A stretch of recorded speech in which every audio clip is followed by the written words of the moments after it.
எங்கள் சொந்தம் பார்த்தாலே சொர்க்கம் சொத்தி போகுமே.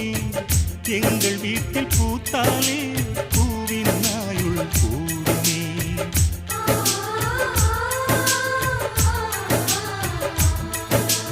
இரண்டு கண்கள் என்றாலும் பார்வை என்றும் ஒன்றுதான். உருவத்திலே தனித்தனிதான், உள்ளம் என்றும் ஒன்றுதான். ஒரு சேவல்தான் நடை காத்தது, இந்த அதிசயம் பாருங்கள். கண்ணனை வாழ்த்துங்கள்.